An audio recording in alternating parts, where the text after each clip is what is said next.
Well, I hate to say it, but I'm still not quite ready to get back to work on my Polar Lights 350th scale refit Enterprise. I'm still waiting on a few supplies. I need some more LEDs, which should be coming in the mail hopefully fairly soon. Um, but since since I haven't done a lighting project for a couple of months, I kind of want to ease back into it because, it's a big project. I don't want to screw something up. Um, And I was fortunate enough to happen upon the old Starfleet runabout kit by AMT, which was released back in about 1993. So I figure, why not do that first? It's a nice looking kit. It's 1/72nd scale, so it'll be a good size, and it'll be an easy lighting project. So yeah, enjoy. Like I said, the kit is 72nd scale. So the fuselage is a little over 12 inches long. I think it's about 32 centimeters. The molding is very detailed. Lots of panel lines, lots of molded surface detail. AMT apparently got very good access to the shooting prop to use to design this model, because as far as I can tell, it's extremely accurate. The warp nacelles are about 7 inches, or about 16 centimeters long, and have clear parts so they can be lit. The Bassard collectors, the red nacelle caps, and the side engine grills, the blue parts, so they can be lit very easily.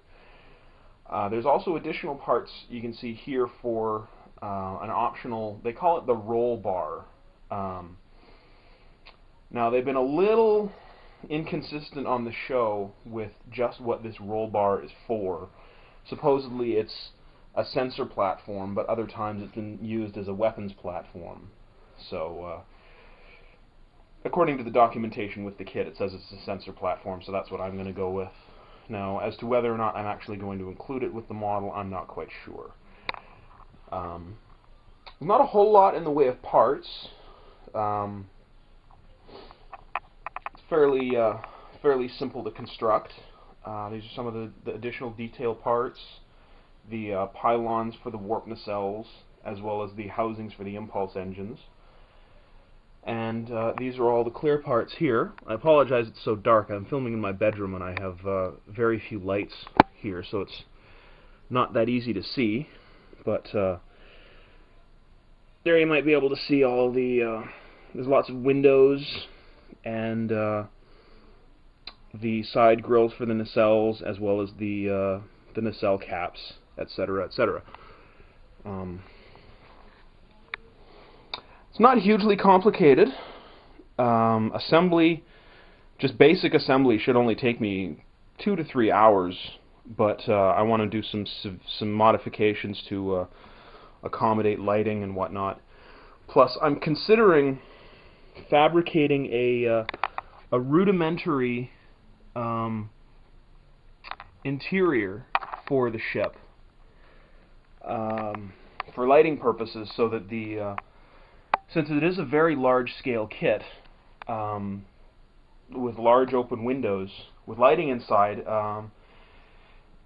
it would look a little inaccurate for scale to just have plain white light shining from inside. So what I kind of want to do is create the proper silhouette, at the very least, so that the lights shining through the windows will actually reflect what the inside of the ship looked like. So you'll actually see the shapes of the seats and the consoles and whatnot around the ship.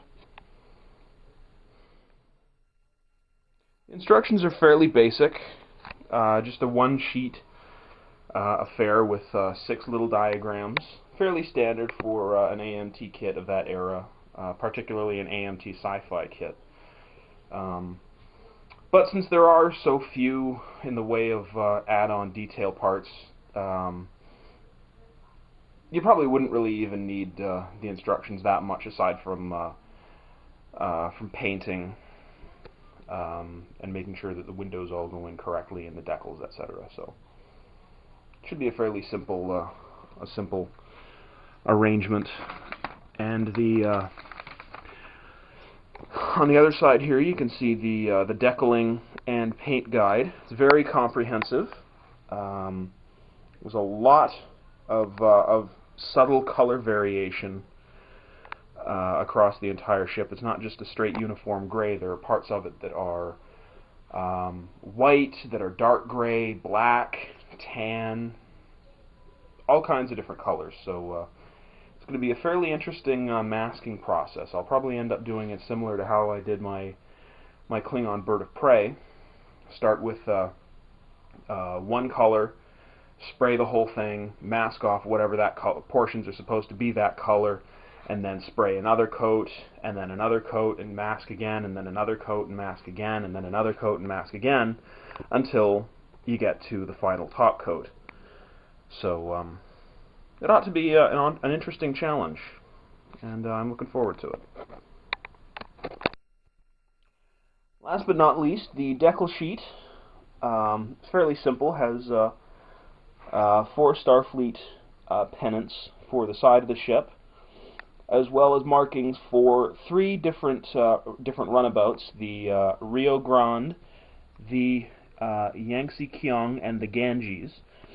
This class of runabout they call the Danube class, and all of the ships of this class are named after Earth's rivers.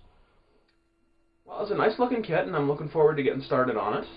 I think I probably have most of the supplies I already need. I'll need a little sheet styrene for the aforementioned rudimentary interior. I mean, I'm not going to go all out, just a couple of basic square rooms and some basic consoles and some very, very basic seats, just so that the lights shining through the windows vaguely reflect the actual set piece that was designed as the cockpit and the rear cabin of the ship. I'm going to get started. My first step's probably tonight, see what I can get done, and with a little luck I should be able to knock the thing out by about the middle of November. So after that, then I guess it's back to my Polar Lights Enterprise. So good times.